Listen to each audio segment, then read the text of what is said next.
बिस्मिल्लाहिर्रहमानिर्रहीम। Dear student अस्सलाम वालेकुम। आज का हमारा टॉपिक है जी Rutherford atomic model. Locate page number 47 and 48, lecture number 10। आज ही हम पढ़ेंगे रदरफोर्ड एटॉमिक मॉडल के बारे में। What is Rutherford atomic model? Rutherford ने जी एटॉमिक का या एटम का स्ट्रक्चर बताया था थ्रू हिज एक्सपेरिमेंट, और वो एक्सपेरिमेंट उन्होंने कैसे परफॉर्म किया था? ही परफॉर्म हिज एक्सपेरिमेंट इन 1911, ठीक है जी। और उसमें उन्होंने किया था, ही passed out a beam of alpha particles through a very thin gold metal foil।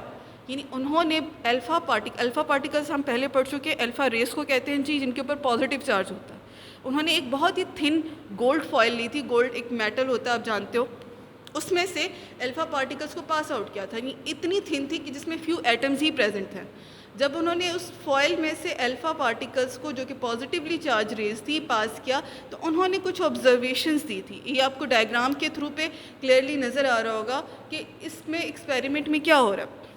उन्होंने क्या ऑब्ज़र्व किया? उनकी पहली ऑब्जर्वेशन ये थी कि व्हेन अल्फ़ा पार्टिकल्स स्ट्राइक करते हैं गोल्ड फॉयल से, तो उन्होंने ऑब्ज़र्व किया कि बहुत सारी जो रेस थी, वो majority of rays undeflected straight move कर गई उस एटम के से, जबकि कुछ ऐसी रेस थी, वेरी फ्यू, जो कि एटम के सेंटर की साइड से आप कह लें बाउंस्ड बैक। अच्छा जी, ये क्या शो कर रहा है? ये सेकंड ऑब्जर्वेशन हो गई कि बहुत फ्यू ऐसी रेस थी जो कि बाउंस बैक हो गई, और कुछ ऐसी रेस थी जो कि लार्ज एंगल्स पे डिफ्लेक्ट हुई। तीन ऑब्जर्वेशन उन्होंने इस एक्सपेरिमेंट के ज़रिए की। तो तीनों ऑब्जर्वेशन के बेसिस पे उन्होंने बताया था कि इन तीनों ऑब्जर्वेशन का रिजल्ट, या आप कह लें कि ये एटम का स्ट्रक्चर कैसा हो सकता है। अकॉर्डिंग टू हिम, के फर्स्ट ऑब्जर्वेशन के बेसिस पे उन्होंने बताया था कि एटम्स के अंदर ज़रूर कुछ एम्प्टी या खाली जगह होती हैं। इसी वजह से बहुत सारी जो रेज़ होती हैं वो स्ट्रेट मूव कर जाती है एटम्स से without any deflection. Second observation के मुताबिक उन्होंने कहा था कि क्योंकि फ्यू, बहुत कम ऐसी रेस थी ना जो बाउंस बैक हो रही थी, जो सेकेंड ऑब्जर्वेशन कहती है कि there must be something present, positive charge, something present in the centre of a nucleus, ठीक है, जिसको लेटर ऑन न्यूक्लियस कहा गया था। कि सेंटर ऑफ, आप कहते हैं, एटम के अंदर कुछ ऐसा प्रेजेंट है जो कि पॉजिटिवली चार्ज है। इसी वजह से रेज जो हैं वो बाउंस बैक हो रही हैं। बाउंस बैक का मतलब ये होता है कि वापस आ रही। क्यों वापस आ रही? इसलिए वापस आ रही है कि जो एटम के सेंटर है और वो पॉजिटिव चार्ज है। कैसे पता चला पॉजिटिव चार्ज है? हम जानते हैं alpha rays are positive in nature, और जब पॉजिटिव चार्जेस यानी लाइक चार्जेस एक दूसरे के साथ क्या करती हैं, हम जानते हैं, दे रिपेल ईच अदर, जबकि अपोजिट चार्ज एक दूसरे को अट्रैक्ट करती हैं। तो इट मीन्स कि जो एटम का सेंटर है उसमें पॉजिटिव चार्ज प्रेजेंट है।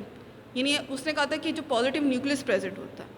ये ऑब्जर्वेशन होगी जी उसकी। थर्ड ऑब्जर्वेशन जो थी वो कह रही थी कि कुछ लार्ज एंगल पे बाउंस बैक हुए थे, यानी स्ट्रेट भी नहीं गए थे, वापस भी नहीं गए थे। और जो लार्ज एंगल पे क्यों गए थे? क्योंकि उनको कुछ पास आउट स्ट्रेट नहीं हो रहे थे, बल्कि जो सेंटर, आप कह लें, एटम के पॉजिटिव सेंटर से के पास से गुजरते हुए जब पॉजिटिव चार्जेस एक दूसरे से अट्रैक्ट हुए तो लार्ज एंगल पे डिफ्लेक्ट हो गए थे, ठीक है जी। तो ये इनकी तीन ऑब्जर्वेशन थी जिनके बेसिस पे उन्होंने एटम का स्ट्रक्चर बताया था। उन्होंने क्या कहा था?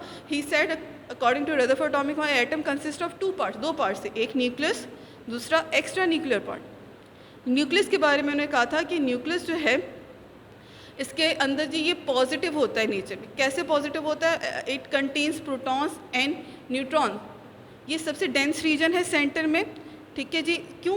हम जानते हैं क्योंकि प्रोटॉन के ऊपर पॉजिटिव चार्ज होता है, न्यूट्रॉन के ऊपर कोई चार्ज नहीं होता, इसलिए जो न्यूक्लियस का सेंटर होता है या न्यूक्लियस होता है उसके ऊपर भी पॉजिटिव चार्ज होता है। सेकंड, उन्होंने इस ऑब्जर्वेशन के ज़रिए बताया था जो एटॉमिक स्ट्रक्चर के बारे में, कि एक्स्ट्रा न्यूक्लियर पार्ट प्रेजेंट है, यानी इसके अंदर इलेक्ट्रॉन्स प्रेजेंट होते हैं जो कि रिवॉल्व करते हैं अराउंड द न्यूक्लियस। आप देख रहे हैं, आपको एक ऑर्बिट नज़र आ रहा है और ये नीचे दूसरा ऑर्बिट नज़र आ रहा है। डिफरेंट ऑर्बिट्स के अंदर कुछ नेगेटिवली चार्ज पार्टिकल्स प्रेजेंट थे, उन्होंने ऑब्जर्व किया था, लेटर उसको नाम दिया गया था इलेक्ट्रॉन का। और ये था जी atomic structure of Rutherford. I hope you understand the topic. आपका होम टास्क है जी लर्न क्वेश्चन नंबर 11।